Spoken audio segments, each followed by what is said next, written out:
안녕하세요, 하비코리아입니다. 저희 유튜브 채널을 통해서 해외의 크고 작은 카드쇼를 직접 방문해 그 생생한 현장을 여러분께 소개해드리고 있는데요. 곧 있을 미국 최대 규모의 스포츠 수집 박람회 제43회 내셔널 스포츠 컬렉터스 컨벤션에도 저희가 참가할 예정입니다.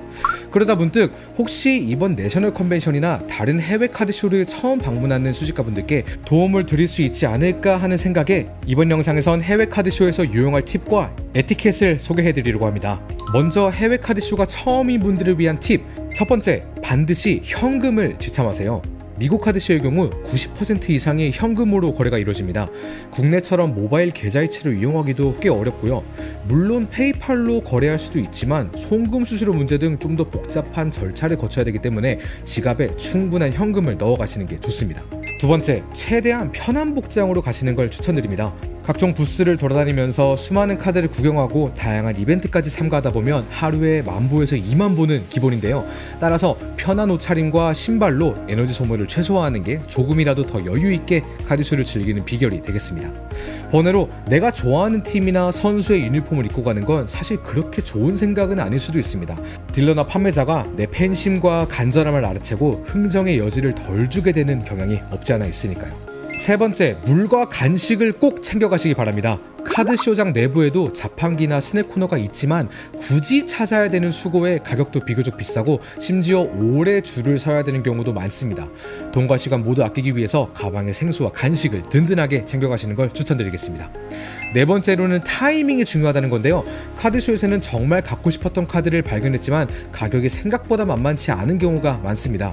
이럴 땐 카드쇼의 마지막 날 또는 종료 시간이 다가올 때쯤 흥정을 시도해보세요.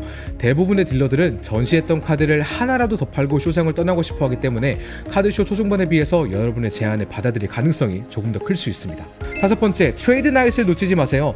대부분의 카드쇼는 낮 시간에 정규 일정이 끝나면 저녁 시간에는 트레이드 나잇이 개최되는데요. 앞선 댈러스 카드쇼 영상에서도 소개드렸듯이 트레이드 나잇에는 전문 딜러 이외에 일반 입장권 소지자도 개인 테이블에서 전시 및 판매를 할 수 있습니다. 덕분에 값비싼 카드 위주의 딜러 부스보다 훨씬 다양한 종류의 카드를 만날 수 있죠. 특히 개인 대 개인의 거래다 보니까 훨씬 편하고 친근한 분위기에서 거래와 친목을 이어갈 수 있습니다. 해외 카드쇼에서 지켜야 할 에티켓 몇 가지도 소개드리겠습니다.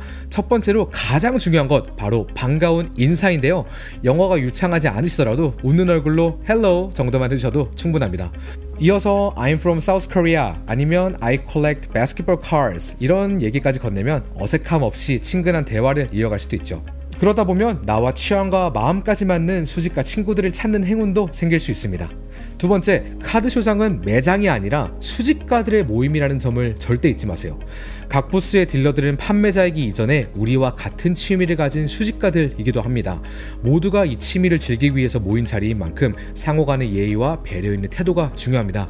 같은 맥락에서 내가 내 카드를 소중하게 여기는 만큼 상대방도 자신의 카드에 매기는 가치에 대해서도 인정하고 과도하고 공격적인 협상이나 가격에 대한 비난은 삼가해야 합니다. 세 번째, 어떤 부스에서 판매 또는 교환을 할 경우에 별 생각 없이 자신의 가방이나 카드 보관함 등을 쇼케이스 위에 올려놓게 되면 본의 아니게 다른 사람들이 카드를 구경하지 못하게 가리게 됩니다. 다른 이들을 배려하고 분실의 위험도 피하도록 백팩을 앞으로 메거나 소지품을 다리 사이에 끼워두고 거래를 진행하는 것이 좋습니다. 또한 대부분의 카드쇼 부스의 쇼케이스나 테이블은 굉장히 협소하기 때문에 나 이외에 다른 사람이 부스를 둘러보길 원하거나 거래를 기다리고 있다면 너무 오랜 시간 동안 자리를 차지한 채 머무르지 않는 게 좋습니다. 네 번째, 이건 에티켓이라기보단 암묵적인 규칙인데요. 카드를 판매, 구매 혹은 트레이드를 하실 때 서로 조건이 맞으면 딜 또는 done을 외치며 악수를 나누게 됩니다. 이 악수는 단순한 인사가 아니라 거래의 최종 계약 완료를 의미하는 일종의 세레머니인데요. 따라서 이렇게 딜과 함께 악수를 나눈 이후에 가격을 더 흥정하거나 거래를 취소하는 것은 굉장한 결례가 될 수 있습니다. 특히 영어가 익숙치 않으시다면 상대방의 손을 잡기 전에 반드시 가격이나 조건 등을 꼼꼼하게 재확인하시는 걸 추천드립니다. 이상 해외 카드쇼 방문 시 여러분께 도움이 될 만한 팁과 에티켓을 소개해드렸습니다. 가까운 미래에 해외 스포츠 카드쇼를 방문하실 계획이 있으신 분들이라면 참고하셔서 멋진 카드도 많이 찾으시고 즐거운 추억까지 많이 남기셨으면 좋겠습니다. 이외에도 해외 카드쇼에 방문할 때 궁금한 점이 있으시다면요, 댓글로 남겨주세요. 답글 남겨드리거나 아예 특별 컨텐츠로 기획해보겠습니다. 지금까지 하비코리였습니다. 고맙습니다.